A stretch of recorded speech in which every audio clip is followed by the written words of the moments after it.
नमस्कार। सत्य नजिक पुग्ने हाम्रो यात्रा निरन्तर जारी छ। आउनुहोस् सुरु गरौँ वादे वादे जायते तत्त्वबोध। आज हामीसँग हुनुहुन्छ सुरक्षा विज्ञ doctor Surendra Singh Rawal. Doctor Rawal, welcome. धन्यवाद। म कार्यक्रम कहाँबाट सुरु गर्न चाहन्छु भने नेपाली समाजमा बच्चाहरूलाई सोध्ने गरिन्छ, ठुलो भएपछि के बन्ने भन्दाखेरि डाक्टर बन्ने, इन्जिनियर बन्ने, पाइलट बन्ने, यी लगायतका चाहिँ उत्तरहरू आउँछन्। तपाईँ आफ्नो 3 दशकभन्दा लामो यात्रा फौजी जीवनमा व्यतीत गर्नुभयो। फौजी जीवनमा प्रवेश गर्ने चाहना अथवा प्रेरणा तपाईँलाई कसरी त्यो मनमा आयो, त्यहाँबाट सुरु गरौँ।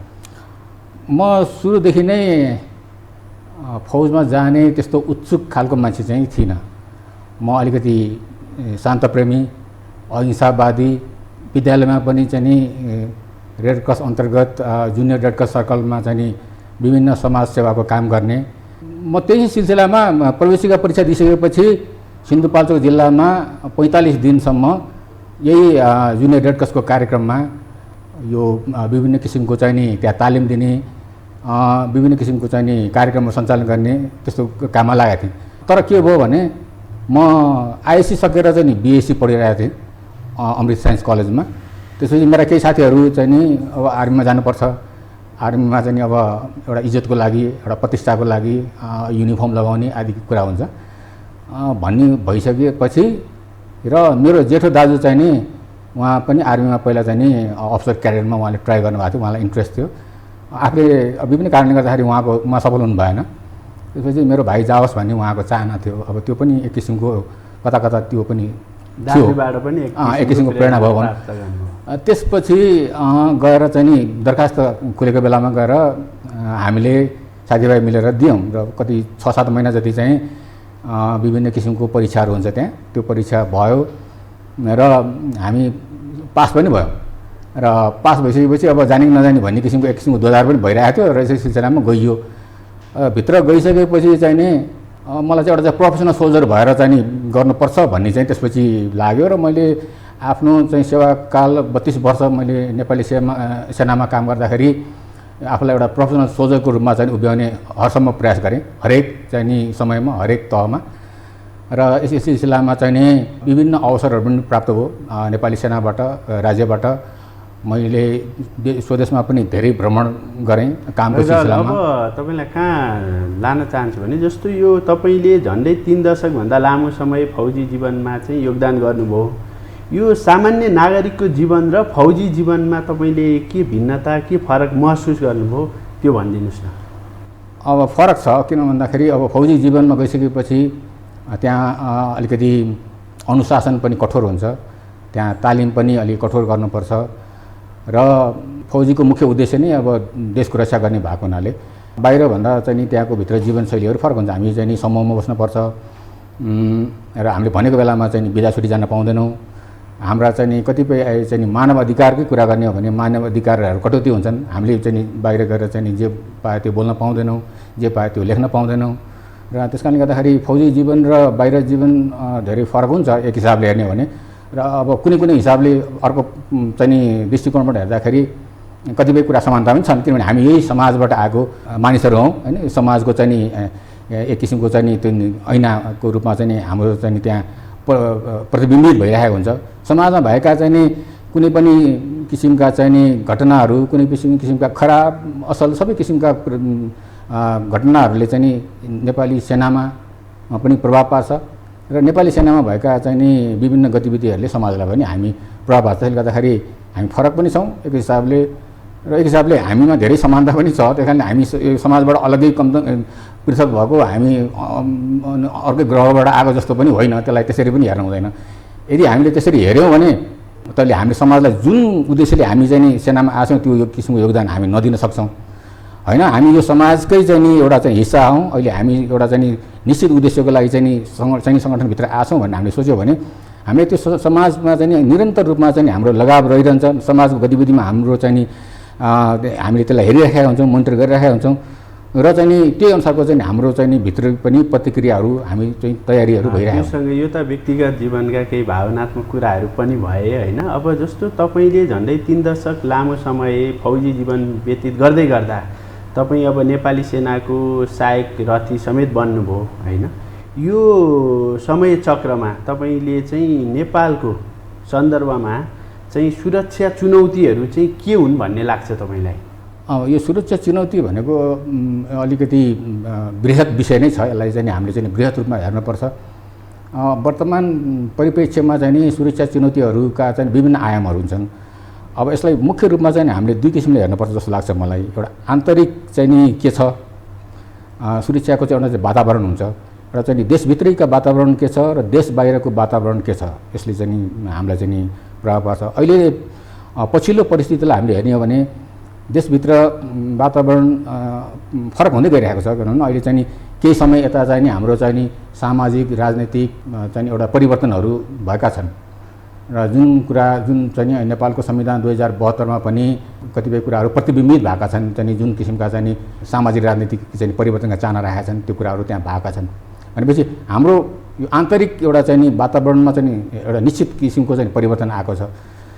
त्यस्तै गरेर चाहिँ नि देश बाहिरको बाह्य वातावरणमा पनि चाहिँ नि सर्टन परिवर्तनहरू आएको छ। जस्तै हामी कुरा गर्छौँ अहिले चाहिँ नि विश्व चाहिँ नि एक ध्रुवीयबाट चाहिँ नि अब चाहिँ नि बहुध्रुवीय शक्ति सङ्घर्षमा लागिरहेको छ भन्छौँ। अहिले अमेरिका र चीन बिचमा चाहिँ नि प्रतिस्पर्धा चलिरहेको छ। हामी इन्डो पेसिफिकको कुरा गर्छौँ। हाम्रै चाहिँ नि वरिपरि दक्षिण एसियामा हेर्ने हो भने भारत र चीन बिचमा चाहिँ नि एक किसिमको चाहिँ नि प्रतिस्पर्धा चलिरहेको छ। त्यसले गर्दाखेरि चाहिँ नि सुरक्षा चुनौतीहरू अहिले चाहिँ नि नयाँ किसिमले चाहिँ नयाँ ढङ्गबाट आएको छ। त्यस कारणले त्यसको चाहिँ नि हामीले चाहिँ नि सूक्ष्म रूपमा अध्ययन गर्नुपर्छ र त्यो सुरक्षा चुनौतीलाई चाहिँ नि सम्बोधन गर्ने विभिन्न निकायहरू हुन्छन् होइन। नेपाली सेना मात्रै होइन, नेपाली सेना निश्चित रूपमा चाहिँ एउटा चाहिँ नि मुख्य राज्यको सुरक्षाको लागि चाहिँ नि मुख्य अङ्ग भएको हुनाले नेपाली सेनाको भूमिका त्यहाँ छँदैछ र त्यहाँ यो राज्यको चाहिँ नि विभिन्न क्षेत्रको चाहिँ नि भूमिका हुन्छ जस्तो लाग्छ मलाई। म तपाईँलाई यसमै के याद गर्न चाहन्छु भने जुन यो BRI को विषयवस्तु छ, MCC को विषयवस्तु छ, यसले पनि हाम्रो सुरक्षा चुनौतीको विषयवस्तुमा यसले केही सरोकार राख्छ भन्ने लाग्छ तपाईँलाई? सुरक्षाका चुनौतीहरू हरेक क्षेत्रमा चाहिँ नि त्यसले असर पारिरहेको हुन्छ। सुरक्षाका विषयहरू BRI, MCC पक्कै पनि त्यसले चाहिँ नि हाम्रो चाहिँ सुरक्षाका विषयवस्तुहरू त्यसमा चाहिँ आकर्षित भइ नै हाल्छन्। किन भन्दाखेरि सुरक्षा भन्नाले एउटा चाहिँ सैनिक सुरक्षा मात्रै होइन, हामीले चाहिँ त्यसको सैनिक आयाम मात्रै हुँदैन, आर्थिक हुन्छ, त्यसपछि आएर हाम्रो चाहिँ मूल्य मान्यताका कुराहरू हुन्छन्, हाम्रो चाहिँ सांस्कृतिक सामाजिक आदि इत्यादि धेरै कुराहरू हुन्छ। त्यसले गर्दाखेरि यो BRI र चाहिँ नि MCC चाहिँ नि विशेष गरेर चाहिँ नि अहिले यो आर्थिक पक्षसँग बढी सम्बन्धित छ हेर्दाखेरि होइन। तर चाहिँ नि पछि अब अगाडि बढ्दै जाँदाखेरि त्यसका चाहिँ नि अरू चाहिँ नि आयामहरूसँग पनि त्यसले चाहिँ नि सम्बन्ध पक्कै पनि राख्न सक्छ, सक्दैन भनेर चाहिँ त्यो एकदमै आइसोलेटेड रूपमा आउँछ भनेर हामीले भन्न त्यति मिल्दैन। त्यसले गर्दाखेरि सुरक्षाका चुनौतीमा BRI MCCलाई चाहिँ हामीले पक्कै पनि त्यसलाई राखेर अध्ययन गर्नुपर्छ जस्तो लाग्छ मलाई। म जस्तो एउटा आम मान्छेको बुझाइ के छ भने होइन चाहिँ हामीले हाम्रो त झन्डै 1 लाखको हाराहारीमा नेपाली सेना छन् होइन। हामीले युद्ध लड्दै गर्दा वीरता प्रस्तुत गर्ने कुरा एक ठाउँमा होला, तर युद्ध जित्ने गरी भारतसँग पनि सकिँदैन होला। उनीहरूको चाहिँ होइन सुरक्षाकर्मी सङ्ख्याको हिसाबले अथवा हात हतियारको चाहिँ होइन एउटा पर्याप्तताको हिसाबले अनि हामीले चीनसँग पनि सक्दैनौँ होला भनेपछि यी लगायत ठुला राष्ट्रसँग चाहिँ हामीले लड्न सक्दैनौँ भन्ने भावबाट चाहिँ एउटा आम जनमानसको बुझाइ के छ भने हामीलाई देशमा सेना आवश्यक छ त भन्ने खालको पनि यता कता चाहिँ आम मान्छेको चाहिँ त्यो बुझाइ छ होइन। अब यसलाई तपाईँले कसरी राख्न चाहनुहुन्छ? यस्तो छ, अब लडाइँ लड्ने र लडाइँ जित्ने भन्ने पनि त्यो एउटा निश्चित एउटा उद्देश्य हुन्छ। अब के अरे हामीले नेपालमा चाहिँ नि सेना राख्दाखेरि सेना नराख्ने भन्ने कुरो त कुरै आएन। सेना त अवश्य जरुरी छ र चाहिँ नि जब पनि अब वेस्टफालियाबाट चाहिँ नि 17औं शताब्दीको मध्यतिरबाट चाहिँ नि राष्ट्र राज्यको कन्सेप्ट सुरु भयो, त्यो अवधारणा सुरु भयो। त्यसपछि सेना भनेको चाहिँ नि एउटा राज्यको चाहिँ नि अभिन्न अङ्ग हो, त्यो त हुनु नै परिहाल्छ। तर त्यसको उपयोगिता के छ नेपालमा चाहिँ नि छ कि छैन? नेपाली सेनाले चाहिँ नि परेको बेलामा चाहिँ नि जुन चाहिँ नि भूमिका निर्वाह गर्न पर्ने हो, सेनाको भूमिका गर्न सक्छ सक्दैन भन्ने कुरामा त्यो नसक्ने भन्ने कुरा छैन। तर त्यसलाई नेपाली सेनाले भारतले अथवा चीनले अथवा अमेरिकाले लडाइँ लडेको जस्तो नेपाली सेनाले लड्ने होइन। नेपाली सेनाको चाहिँ नि एउटा चाहिँ निश्चित भूमिका दिएको छ, संविधानमै चाहिँ नि तोकेको छ। संविधानको चाहिँ नि धारा 267 नेपाली सेनाको मुख्य भूमिका के हो भन्ने कुरा त्यहाँ स्पष्ट रूपमा चाहिँ व्यवस्था गरेको छ। अब यो कुनै पनि किसिमको चाहिँ बाह्य खतरा आयो अथवा भनौँ आन्तरिक नै खतरा पनि आउन सक्छ। कतिपय आन्तरिक खतरा चाहिँ नि विभिन्न किसिमले बाह्य शक्तिहरूबाट पनि सिर्जना हुनसक्छ र बाह्य खतरा होस् अथवा आन्तरिक खतरा होस् त्यसको चाहिँ नि त्यसबाट मुलुकलाई जोगाउनको लागि चाहिँ नि नेपाली सेनाले सक्छ, नसक्ने भन्ने कुरा छैन। तर हामीले कसरी लड्ने, हामीले केका लागि लड्ने भन्ने कुरा त त्यहाँ भइ नै हाल्यो। हामीले आफ्नो देशको चाहिँ नि स्वाधीनताको लड्ने हो, हाम्रो देशलाई चाहिँ नि जोगाउनको लागि लड्ने हो। हामीले अब कुनै अरू चाहिँ नि विदेशी शक्तिले जस्तो अरू देशमा गएर चाहिँ नि आफ्नो कुनै स्वार्थ सिद्ध गर्नको लागि हामी लड्ने होइन। हामीले आफ्नो स्वतन्त्रताको लागि लड्नको लागि हामी जति पनि सक्छौँ। तर त्यो कसरी लड्ने भन्ने कुरा महत्त्वपूर्ण हुन्छ। किन लड्ने भन्ने कुरा त हामीले बुझिसकेपछि कसरी लड्ने भन्ने कुरा महत्त्वपूर्ण। यदि हामीले चीन अथवा भारतले अथवा अमेरिकाले जस्तो चाहिँ नि त्यो ढाँचामा उनीहरूको चाहिँ नि तौर तरिकामा लडाइँ लड्न खोज्यौँ भने हामी डेफिनेटली हामी त्यो लड्न सक्दैनौँ होला।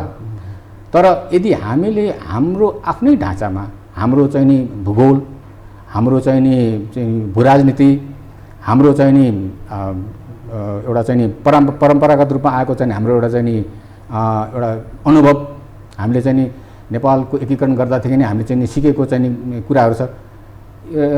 यी आदि इत्यादि सबै कुराहरूलाई चाहिँ मध्यनजर राखेर पुरानो चाहिँ नि लडाइँबाट हामीले चाहिँ नि एउटा चाहिँ नि पाठहरू सिकेर हामीले आफ्नो देशको स्वाधीनता स्वतन्त्रता कसरी जोगाउने भनेर हामी चाहिँ नि यदि लाग्यौँ भने हामीले लडाइँ लड्न नसक्ने भन्ने चाहिँ छैन। लडाइँ त लड्न सक्छौँ। यो प्रसङ्गलाई म जस्तो अब अहिले रिसेन्ट इस्यु जुन छ होइन, अफगानिस्तानमा तालिबानहरूले चाहिँ अब एउटा सत्ता कब्जा गरेको स्थिति छ। अब अमेरिकाले त्यहाँ झन्डै 100 खर्बभन्दा बढी चाहिँ लगानी होइन त्यहाँको आर्मीमा मात्रै गरेको परिस्थिति थियो। अब यो global war for anti terrorism भनेर चाहिँ अमेरिकाले चाहिँ आफ्नो प्रभुत्व विश्वभरि जमाउन खोजेको प्रसङ्गमा चाहिँ तर अफगानिस्तानमा त अमेरिकाको स्ट्राटेजी फेल खायो अथवा अमेरिकाको एक ढङ्गले हार भयो भन्न पनि मिल्ला होइन। त्यहाँको प्रसङ्गलाई तपाईँले त्यहाँको प्रसङ्गलाई चाहिँ कसरी चाहिँ व्याख्या गर्न चाहनुहुन्छ? अफगानिस्तानको प्रसङ्ग चाहिँ नि हामीले कसरी हेर्नुपर्छ भन्दाखेरि भने त्यसलाई चाहिँ नि धेरैले चाहिँ नि ग्रेभ यार्ड्स चाहिँ नि एम्पायर भने पनि छन्। भने चाहिँ त्यहाँ चाहिँ नि एलेक्जेन्डरको पालादेखि नै त्यसपछि ब्रिटिस, रसियन, अमेरिका आइसकेपछि उनीहरू चाहिँ नि सफल भएनन्। सफल नहुनुको कारण चाहिँ नि विभिन्न कारणहरू छ त्यहाँ। अब त्यसलाई चाहिँ नि हामीले अफगानिस्तानमा चाहिँ नि अमेरिका सफल भएन भनेर चाहिँ नि साधारण हिसाबले चाहिँ नि भन्न मिल्दैन। उनीहरूको जुन उद्देश्य प्राप्त गर्नको लागि गएको थियो कुनै उद्देश्य चाहिँ सायद उनीहरूले प्राप्त पनि गरे होलान् र कतिपय उद्देश्य उनीहरूको चाहिँ प्राप्त भएन होला, त्यो आफ्नामा छ। त्यस कारणले गर्दाखेरि तर त्यहाँबाट हामीले चाहिँ नि पाठ पक्कै पनि सिक्नुपर्छ। किन भन्दाखेरि यदि अफगानिस्तानमा चाहिँ नि अफगानिस्तानको चाहिँ नि सेनाले आफ्नो देशको रक्षाको लागि आफ्नो चाहिँ नि हावापानी माटो सुहाउँदो चाहिँ नि एउटा रणनीति अख्तियार गरेर युद्ध कौशल चाहिँ युद्धकला अख्तियार गरेर उनीहरूले चाहिँ नि राजनीतिक र चाहिँ नि सैनिक चाहिँ त्यो किसिमको चाहिँ एउटा चाहिँ समन्वय सम्बन्ध चाहिँ गरेको भए उनीहरूको परिस्थिति अर्कै हुन्थ्यो होइन। अब यहाँ एउटा चाहिँ यहाँ चाहिँ अमेरिकन सेनाले हार्यो भन्ने एउटा प्रसङ्ग पनि छ। अर्को चाहिँ अफगानिस्तान सेनाले पनि तालिबानसँग चाहिँ हार्यो, उसले चाहिँ आत्मसमर्पण गर्यो भन्ने अर्को प्रसङ्ग छ। त्यस कारणले यसबाट चाहिँ सबैभन्दा महत्त्वपूर्ण चाहिँ नि पाठ के हो भन्दाखेरि आफ्नो देशको स्वाधीनताको लागि आफ्नो देशको माटो हावापानी सुहाउँदो तरिकाले मैले अघि पनि निवेदन गरेँ आफ्नो तरिकाले हामी लड्नुपर्छ। हामीले अरूको नक्कल गऱ्यौँ र भने त्यो हामी चाहिँ सायद चाहिँ नि हामी लड्न सक्दैनौँ अथवा लडे पनि हामीले चाहिँ सफल हुन सक्दैनौँ। त्यसैले आफ्नो देशको चाहिँ नि परिस्थिति के छ, भूगोल के छ, भूराजनीति के छ, आर्थिक अवस्था के छ, हाम्रा चाहिँ सामाजिक सांस्कृतिक परिवेशहरू के छ र भनेर लड्ने हो। तर सेनाले मात्रै लड्ने होइन, कुनै लड्ने भएपछि त्यसमा चाहिँ नि त्यो समग्र चाहिँ नि राज्यको चाहिँ नि जनताको चाहिँ नि एउटा चाहिँ नि शक्ति आउँछ त्यहाँ। त्यो एउटा मनोवैज्ञानिक शक्ति पनि होला हुनसक्छ। अब जनता चाहिँ आफै सहभागी नभए पनि जनताको चाहिँ साथ र समर्थन भयो भने सेनालाई लड्नको लागि त्यत्तिकै चाहिँ एउटा चाहिँ ऊर्जा प्राप्त हुन्छ, उत्प्रेरणा प्राप्त हुन्छ। त्यस कारणले गर्दाखेरि त्यसबाट हामीले सिक्नुपर्ने कुरा चाहिँ त्यो अरू विदेशीले चाहिँ सहयोग दिएको भरमा अथवा विदेशीको नक्कल गरेको भरमा जतिसुकै स्रोत साधन खन्याए पनि चाहिँ सफल नभइदो रहेछ। बरु स्रोत साधन कमै भए पनि यदि हामीले हाम्रो चाहिँ आवश्यकता अनुसार, हाम्रो चाहिँ भू राजनीति अनुसार, हाम्रो भूगोल अनुसार र यो कुरा चाहिँ हामीले कसरी लड्ने भन्ने कुरा त खासै भन्यो भने हाम्रो 250 वर्ष अगाडिदेखि चाहिँ जुन चाहिँ नेपालले चाहिँ एकीकरणको दौरानमा र त्यसपछि चाहिँ विदेशी शक्तिहरूसँग चाहिँ हाम्रा बडा महाराज पृथ्वीनारायण शाह र पछि चाहिँ अन्य चाहिँ सबल चाहिँ सैनिक नेतृत्वहरू लडे, त्यसैको राम्रोसँग अध्ययन गर्ने हो भने पनि हामीले कसरी लड्ने भन्ने चाहिँ हामीले चाहिँ एउटा चाहिँ पाठ चाहिँ पाउँछौँ त्यसबाट पनि त्यसलाई विश्लेषण गर्दाखेरि। त्यस कारणले हामीले अफगानिस्तानबाट सिक्ने चाहिँ त्यो हो। उनीहरूले चाहिँ आफ्नो चाहिँ हावापानी माटो सुहाउँदो चाहिँ नगरेको परिवेशमा चाहिँ अफगानिस्तानको सेना चाहिँ सफल हुन सकेन। अब अमेरिकन सेनाको कुरा गर्ने हो भने उनीहरूको चाहिँ निश्चित उद्देश्य थियो, उनीहरूले निश्चित उद्देश्य प्राप्त गरे। तर विदेशमा गएर चाहिँ कुनै पनि सेनाले चाहिँ लडाइँ लड्न चाहिँ त्यति सजिलो छैन। किन भन्दाखेरि लड्नको लागि चाहिँ त्यहाँ चाहिँ मनोवैज्ञानिक र चाहिँ एउटा चाहिँ उत्प्रेरणाको पक्ष धेरै महत्त्वपूर्ण हुन्छ। त्यस कारणले भन्ने कुरा चाहिँ त्यसले चाहिँ त्यहाँ देखाउँछ। भनेपछि हामी के निष्कर्षमा पुग्न सक्छौँ भने चाहिँ सेनाको सङ्ख्या अथवा लगानीले मात्रै युद्ध जित्ने कुरालाई चाहिँ डिक्टेट गर्न सक्दैन होइन। त्यसको चाहिँ तपाईँले अघि भन्नुभयो जस्तै होइन, तपाईँको त्यो मनोवैज्ञानिक पाटोले पनि ठुलो अर्थ राख्छ भन्ने कुरा खास गरिकन तालिबानी जुन सेनाको अहिलेको चाहिँ पछिल्लो अपडेटबाट पनि हामीले त्यो ज्ञान चाहिँ लिन सक्ने देखियो। अब त्यसो हुँदाखेरि अब नेपालको सन्दर्भमै आउँदा जस्तो कुशल सेनापतिले चाहिँ युद्ध नलडिकन पनि युद्ध जित्छ भन्ने एउटा भनाइ छ होइन। अर्थात् त्यसको कूटनीतिक महत्त्वको कुरा भयो। त्यसो हुँदाखेरि नेपालको राष्ट्रिय सुरक्षाको विषयवस्तुमा होइन चाहिँ तपाईँको अनुभवमा जस्तो हाम्रो चाहिँ कूटनीतिक पाटो कस्तो देख्नुहुन्छ तपाईँले? कूटनीतिक पाटो चाहिँ एकदमै महत्त्वपूर्ण छ नेपालको परिप्रेक्ष्यमा। यहाँले एकदमै महत्त्वपूर्ण चाहिँ प्रश्न चाहिँ उठाउनु भयो। हुन त म कूटनीतिको विद्यार्थी होइन कूटनीतिको, तर म के भन्छु भने हामीले जब पनि एउटा राष्ट्रिय सुरक्षाको कुरा गर्छौँ विदेशतिर चाहिँ नि एउटा चाहिँ शब्दावली प्रयोग हुन्छ, डाइम भन्छ कि, DIME। डी भनेको डिप्लोमेसी, आई भनेको इन्फर्मेसन, एम भनेको मिलिट्री र ई भनेको इकोनोमी। यो चारवटा चाहिँ कुनै पनि राज्यसँग चाहिँ राज्यको चाहिँ यो चाहिँ इन्स्ट्रुमेन्ट अफ नेसनल पावर, राज्यको चाहिँ नि आफ्नो शक्ति चाहिँ अभ्यास गर्ने चाहिँ त्यो चाहिँ संयन्त्रहरू हो। त्यस कारणले यो चाहिँ नि डिप्लोमेसीको तरिकाबाट, कूटनीतिको तरिकाबाट र चाहिँ अथवा चाहिँ सेना प्रयोग गरेर अथवा चाहिँ आफ्नो चाहिँ आर्थिक शक्तिको प्रयोग गरेर अथवा आफ्नो सूचना शक्तिको प्रयोग गरेर चाहिँ आफ्ना राष्ट्रिय हितहरू चाहिँ कुनै पनि राष्ट्रले चाहिँ उनीहरूले संरक्षण गरिरहेको हुन्छ। र यसको प्रयोग गर्दाखेरि संयन्त्रलाई चाहिँ छुट्टा छुट्टै अथवा त्यसको चाहिँ नि त्यसलाई सिङ्क्रोनाइज गरेर अथवा त्यसलाई चाहिँ त्यसको संयुक्त रूपमा पनि मान्छेले चाहिँ के अरे विभिन्न राष्ट्रले चाहिँ त्यसलाई चाहिँ प्रयोग गरिरहेको हुन्छ। हाम्रो केसमा चाहिँ के छ भन्दाखेरि भने हामी हाम्रा छिमेकी मुलुकहरूभन्दा कमजोर छौँ। त्यसलाई कमजोर भन्दा पनि हामी देश पनि सानो हो, हाम्रो चाहिँ त्यही देशको आवश्यक क्षमता अनुसार हामीले चाहिँ सेना राखेका छौँ। त्यसले गर्दाखेरि अब एउटा चाहिँ परम्परागत रूपमा चाहिँ उनीहरूसँग लडाइँ लडेर जित्ने भन्ने कुरो चाहिँ त्यो चाहिँ यदि त्यसरी हामी सोच्छौँ भने त्यो त मूर्खाइ हो। त्यो त्यसरी लडाइँ जित्नु भने अघि यहाँले भन्नुभयो हामीले चाहिँ त के अरे कूटनीतिक तरिकाले अथवा चाहिँ लडाइँ नलडिकन लडाइँ जित्ने अथवा चाहिँ लडाइँ लडे भने पनि हामीले चाहिँ कसरी लड्ने त, उनीहरूलाई चाहिँ कसरी उनीहरूलाई चाहिँ थकाउने, कसरी उनीहरूलाई हराउने भन्ने चाहिँ छ। त्यसको लागि चाहिँ मैले अघि नै पनि अलिकति निवेदन गरेँ। त्यो बडा महाराज पृथ्वीनारायण शाहको पालादेखि नै हामीले चाहिँ त्यो कुरा गरेर आएका छौँ। त्यसलाई राम्रोसँग अध्ययन विश्लेषण गऱ्यौँ भने हामीले कसरी चाहिँ एउटा चाहिँ यो मुलुकभित्र चाहिँ हाम्रो चाहिँ भूगोललाई प्रयोग गरेर, हाम्रो चाहिँ एउटा चाहिँ भौगोलिक अवस्थितिलाई प्रयोग गरेर चाहिँ हामी हाम्रा सम्भावित चाहिँ दुश्मनहरूसँग अथवा सम्भावित चाहिँ बाहिरी थ्रेटहरूसँग चाहिँ हामी सामना गर्छौँ, थ्रेटलाई सामना गर्छौँ भन्ने कुरा चाहिँ हुन्छ। तर सबैभन्दा महत्त्वपूर्ण कुरो चाहिँ के छ भन्दाखेरि हाम्रो जस्तो सानो देशले कूटनीतिमा नै ध्यान दिनुपर्छ। कूटनीतिलाई नै हाम्रो चाहिँ पहिलो चाहिँ इन्स्ट्रुमेन्ट अफ नेसनल पावर चाहिँ को रूपमा चाहिँ प्रयोग गर्नुपर्छ। कूटनीतिले मा चाहिँ एउटा किसिमको लगानी पनि हाम्रो कमै लाग्छ, किनभने सेनामा जतिको लगानी पनि हुँदैन।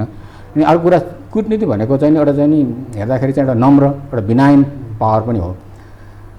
तर एउटा दुःखको कुरो के भन्नुपर्छ भन्दाखेरि नेपालमा चाहिँ हाम्रो कूटनीति जति सक्षम हुनुपर्ने थियो त्यति भएको छैन। त्यस कारणले हामीले नेपालको सुरक्षा हामी चाहन्छौँ र नेपालको सुरक्षामा हामी चिन्तित छौँ भने हामीले कूटनीतिमा राम्रो लगानी गर्नुपर्छ। कूटनीतिको क्षेत्रलाई चाहिँ हामीले चाहिँ नि एक किसिमले भन्ने हो भने रूपान्तरण गर्नुपर्ने अहिले अवस्था छ।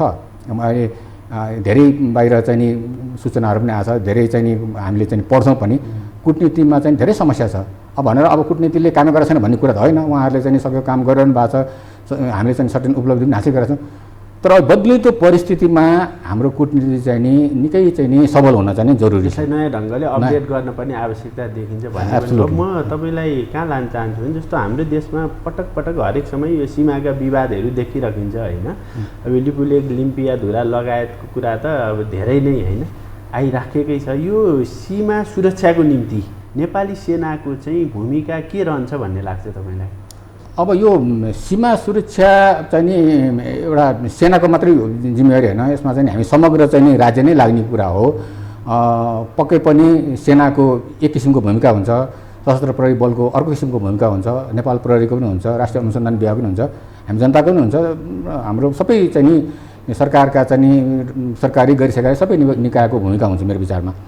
र तर सबैभन्दा महत्त्वपूर्ण भूमिका राजनीतिक क्षेत्रको जस्तो हुन्छ, हाम्रो राजनीतिज्ञहरूको चाहिँ नि भूमिका हुन्छ जस्तो लाग्छ। यो विषयलाई चाहिँ नि अहिले राजनीतिक रूपमा चाहिँ हामीले समाधान गऱ्यौँ भने सेना अथवा चाहिँ नि सशस्त्र प्रहरी अथवा सुरक्षा निकायको चाहिँ नि तहमा चाहिँ नि धेरै समस्याहरू आउँदैनन् र उनीहरूले चाहिँ नि त्यो उनीहरूको तहमा समाधान खोज्नु आवश्यकता पर्दैन।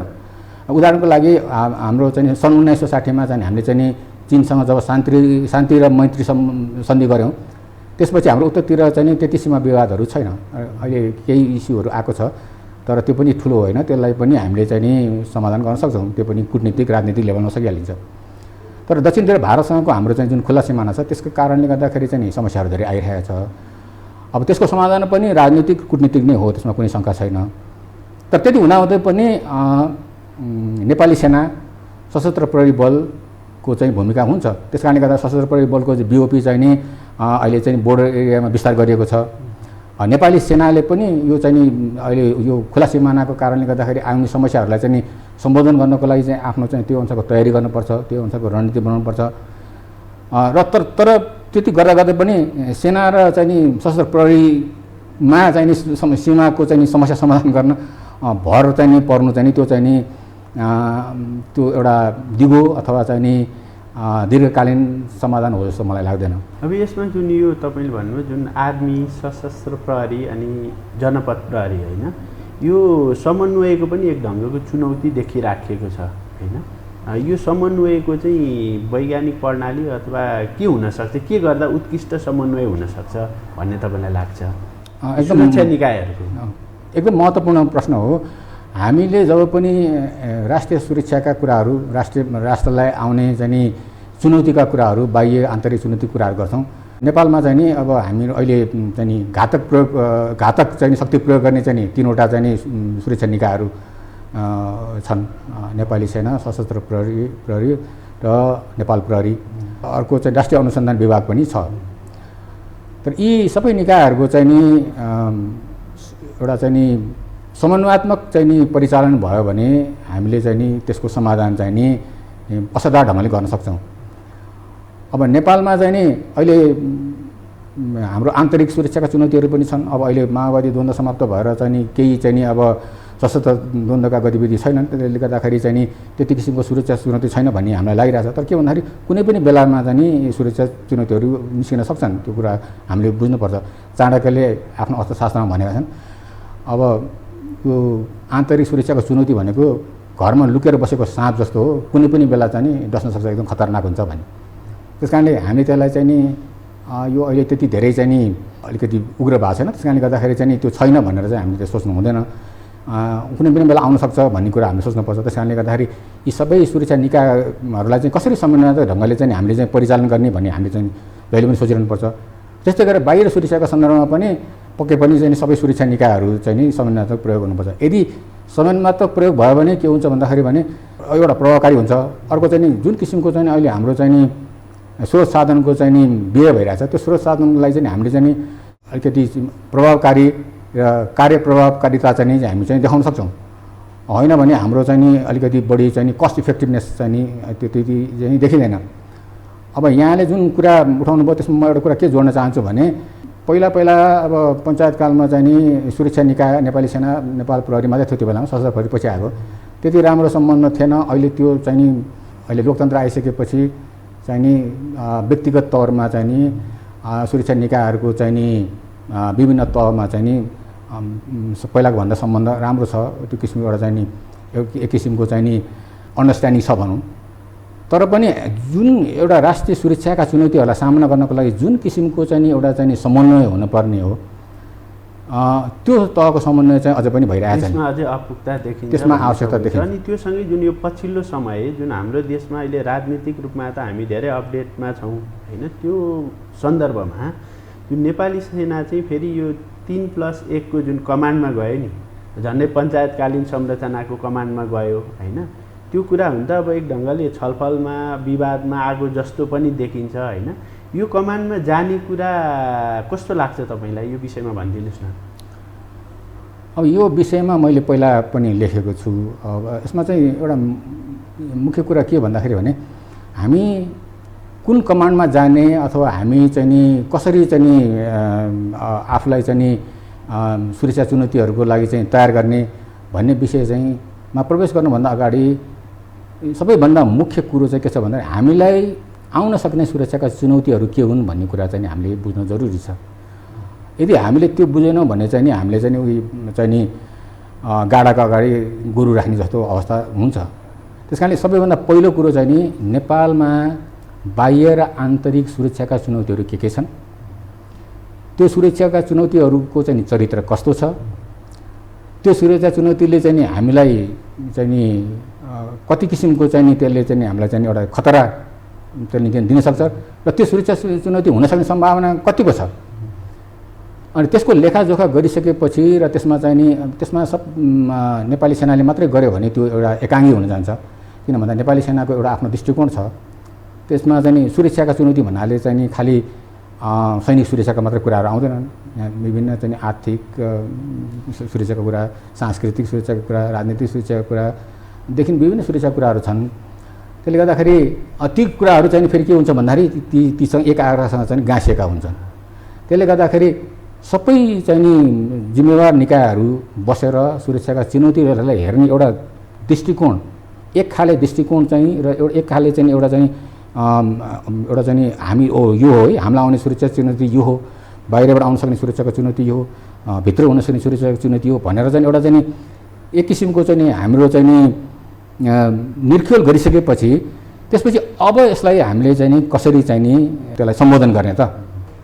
र आन्तरिक सुरक्षा चुनौती चाहिँ नि महत्त्वपूर्ण छ कि बढी चाहिँ नि अलिकति त्यसलाई चाहिँ नि सम्बोधन गर्नुपर्ने बढी संवेदनशील छ कि अथवा बाह्य सुरक्षा चुनौती। किनभने अहिले चाहिँ नि को परिप्रेक्ष्यमा विदेशीले नेपालमा चाहिँ नि हमला गर्छ भनेर चाहिँ नि त्यसरी चाहिँ नि गर्दैन भन्न त सक्दैन, तर हमला गर्ने सम्भावना चाहिँ धेरै कम हुन्छ। किनभने अहिले चाहिँ नि इन्टर स्टेट वार चाहिँ नि अब यो दोस्रो विश्वयुद्धपछि धेरै घटेर गइसकेको अवस्था छ। लडाइँको मोडालिटी पनि बदलिसक्यो भन्न पनि। तर के भने यहाँ त त्योभन्दा पनि विदेशीले अहिले चाहिँ के छ भन्दा कुनै बहानामा अब भनौँ नेपालमा चाहिँ नि हामीले आफ्नो चाहिँ नि आन्तरिक चाहिँ नि सुरक्षा व्यवस्थालाई चाहिँ नि हामीले चाहिँ नि सही हालतमा राख्न सकेनौँ।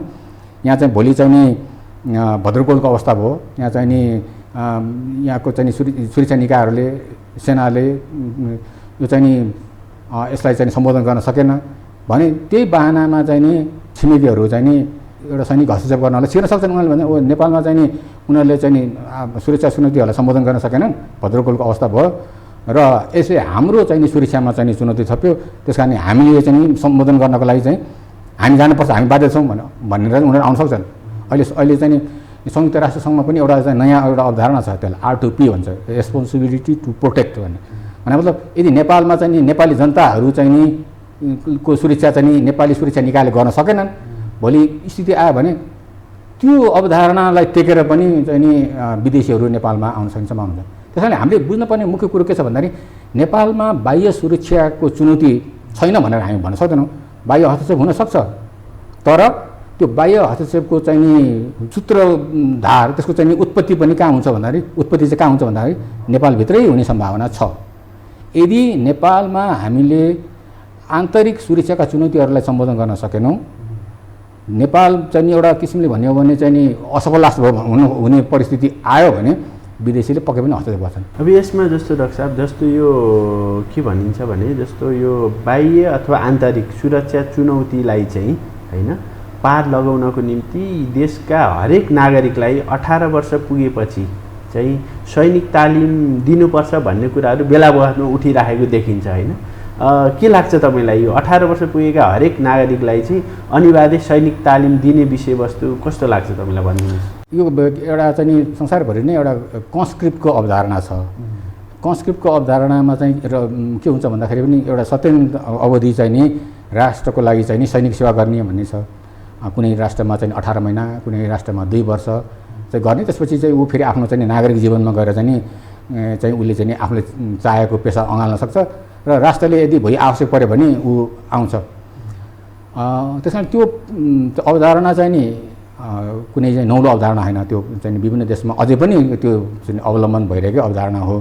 हाम्रो नेपालमा चाहिँ नि मैले अघि नै पनि निवेदन गरेँ, हामीले कसरी लडाइँ लड्ने भन्ने कुरा चाहिँ महत्त्वपूर्ण छ। हामीले चाहिँ नि लडाइँ जित्छ कि जित्दैनौँ भन्ने जुन कुरा अघि नै आयो, अब नेपाली सेनाले एउटा चाहिँ नि परम्परागत किसिमले लडाइँ लडेर चाहिँ नि अब न्युक्लियर पावर चाहिँ नि छिमेकी राष्ट्रहरूसँग अथवा चाहिँ नि न्युक्लियर पावर नभइकन एउटा चाहिँ नि कन्भेन्सनल पावरकै हिसाबले कुरा गर्ने हो भने हामीले जित्छौँ भनेर चाहिँ नि त्यो सोच्नु चाहिँ नि त्यो मूर्खता हो। तर नेपाली सेना एउटा चाहिँ नि न्युक्लियस भएर, एउटा रानो भएर एउटा सम्पूर्ण नेपाली समाज, नेपाली जनतालाई चाहिँ नि भोलि चाहिँ नि राष्ट्रको चाहिँ अस्तित्व रक्षाको लागि चाहिँ परिचालन हुने एउटा वातावरण चाहिँ सिर्जना भयो भने नेपालले चाहिँ नि भोलि कुनै पनि चाहिँ नि विदेशी चाहिँ नि दुश्मनहरूसँग चाहिँ नि मुकाबला गर्न सक्दैन भन्ने कुरामा चाहिँ नि म विश्वास गर्दिनँ। नेपालले पक्कै पनि सक्छ। जब हामी आफ्नो अस्तित्वको चाहिँ नि रक्षा कुरा आउँछ, हामी सबै नेपाली, हामीले पहिला पनि हामीले गरेको त्यही नै हो। पृथ्वीनारायण शाह, बडा महाराज पृथ्वीनारायण शाहको पालाको उनले गरेका चाहिँ नि कुराहरू हेर्नु, उनको पालामा कन्स्क्रिप्ट थियो, उनले पनि उनको पालामा रिजर्भिस्ट पनि थियो, उनको पालामा चाहिँ नि रेगुलर फोर्स पनि थियो। त्यसले गर्दाखेरि त्यो जुन किसिमको चाहिँ झारा सेना भन्ने हामीले चाहिँ नि सुन्छौँ, त्यो झारा सेना भनेको एक किसिमको कन्स्क्रिप्टकै चाहिँ अवधारणा हो। भनेपछि नेपालमा पनि त्यो किसिमको अवधारणा चाहिँ नि मेरो विचारमा चाहिँ यदि हाँचिकै हामीले चाहिँ नि यो अध्ययन गर्नुपर्छ। किन भन्दाखेरि हामीले चाहिँ नि नेपालमा कस्तो किसिमको चाहिँ सुरक्षा चुनौती आउँछ भनेर हामीले अध्ययन गर्नुपर्छ र अनि त्यसलाई हामीले सम्बोधन गर्न हामीले रणनीति बनाउनुपर्छ। त्यो अवस्थामा चाहिँ नि हामी नेपाली सेना एक्लैले लडेर जित्ने भन्ने त त्यो नै सवाल। नेपाली सेना लगायत हो, यो नेपाली सेनाले त एउटा अगुवाई गर्ने हो। सम्पूर्ण नेपाली जनता सबै मिलेर चाहिँ भोलि देशको चाहिँ नि अस्तित्व रक्षाको लागि लड्नुपर्छ। त्यस कारणले त्यो हिसाबले हामीले सोच्नुपर्छ जस्तो लाग्छ मलाई। तपाईँको यो जुन द्वन्द्वकालीन समयमा चाहिँ सत्य निरूपण तथा मेलमिलाप आयोग चाहिँ गठन भयो होइन। राज्यको तर्फबाट पनि विद्रोहीको तर्फबाट पनि थुप्रै जघन्य अपराधका घटनाहरू पनि घटे। अब यो सत्य निरूपण पनि भएन, मेलमिलापसँगको त परिस्थिति नै बनेन। यसमा चाहिँ नेपाली सेना पनि सत्य निरूपणको यात्रामा अघि बढ्न चाहेन भन्ने खालको आरोप पनि आउँछ होइन। अब तपाईँ द्वन्द्वकालीन समयमा त फौजी जीवनमा एक्टिभ नै हुनुहुन्थ्यो होइन। त्यसो हुँदाखेरि यो द्वन्द्वकालीन घटनाको सत्य निरूपण नहुनुको कारण के हो भन्ने लाग्छ तपाईँलाई? अब हामीले द्वन्द्व भनेको कुनै सुरक्षा निकायले चाहेर भएको होइन। द्वन्द्वको चाहिँ नि मुख्य कारण चाहिँ नि राजनीति हो भन्ने बुझ्नुपर्छ। राजनैतिक कारणले गर्दाखेरि नै चाहिँ त्यो बेलामा चाहिँ एउटा द्वन्द्वको सिर्जना भयो। द्वन्द्वको कारणले गर्दाखेरि सुरक्षा निकायहरू परिचालन भए र राज्यको तर्फबाट पनि चाहिँ घातक शक्तिको प्रयोग भयो, विद्रोही शक्तिबाट पनि घातक शक्तिको प्रयोग भयो र द्वन्द्वकालमा जानेर नजानेर मानव अधिकारका उल्लङ्घनहरू का घटनाहरू भएका छन्। कतिपय घटनाहरू जघन्य छन्, कतिपय घटना सामान्य छन्, कतिपय घटना जानेर भएको छ, कतिपय घटना नजानेर भएको छ। त्यो कुरा वास्तविकता हो। अब द्वन्द्वको चाहिँ नि त्यो विषयलाई चाहिँ हामीले चाहिँ नि समाधान गर्नुपर्छ। माओवादी चाहिँ नि राजनीतिक मूलधारमा आइसकेपछि हामीले द्वन्द्वकालीन धेरै चाहिँ नि मुद्दाहरूलाई चाहिँ सम्बोधन गरिसक्यौँ। लडाइँको व्यवस्थापन भइसक्यो, हात हतियारहरू चाहिँ नि पनि त्यो को व्यवस्थापन भइसक्यो र एउटा बाँकी रहेको चाहिँ नि भनेको द्वन्द्वकालको चाहिँ नि यो सत्य निरूपण मेलमिलाप आयोगको चाहिँ नि यो हुनुपर्छ। मेरो विचारमा चाहिँ यो राजनीतिक मुद्दा हो, यसलाई राजनीतिक तहमा चाहिँ समाधान गर्नुपर्छ। सुरक्षा निकाय त राजनीतिक नेतृत्वले जे भन्छ त्यो कुरामा चाहिँ उनीहरूले चाहिँ आफ्नो चाहिँ सहमति जनाउने हो। त्यसमा चाहिँ उनीहरूको आफ्नो छुट्टै उनीहरूको चाहिँ कुरा भयो। तर एउटा कुरा के बुझ्न जरुरी छ भने द्वन्द्वको चाहिँ घाउलाई अब चाहिँ उब्काएर हामीले चाहिँ यसलाई फेरि चाहिँ बजाउनु थाल्यौँ भने त्यसले चाहिँ हामीलाई चाहिँ नि अब त देशमा नयाँ संविधान आइसक्यो। अब हामी चाहिँ नि आर्थिक विकासको कुराहरू गरिरहेका छौँ। हामी अगाडि बढ्नुपर्छ। हामी सधैँ त्यो एकै ठाउँमा बस्ने अथवा पछाडि हट्नु हुँदैन। त त्यति भन्दा भन्दै जघन्य अपराधमा भएका चाहिँ घटनाहरू चाहिँ बिर्सिनुपर्छ अथवा वास्ता गर्नु हुँदैन भन्नु खोजेको होइन। त्यसको पनि समाधान हुनुपर्छ। तर समाधान चाहिँ नि के छ भन्दाखेरि भने समाधानको चाहिँ अब हामी मुलुक अगाडि बढ्नुपर्छ भन्ने हिसाबले चाहिँ समाधान चाहिँ खोजिनुपर्छ जस्तो मलाई लाग्छ। र राजनीतिक तहमा त्यस्तो किसिमको समाधान आयो भने सुरक्षा निकायहरूले त्यसलाई चाहिँ नाइनास्ती गर्ने कुरा पनि आउँदैन। मेरो विचारमा सबैले त्यसलाई चाहिँ नि सकारात्मक रूपमै लिन्छन् जस्तो लाग्छ।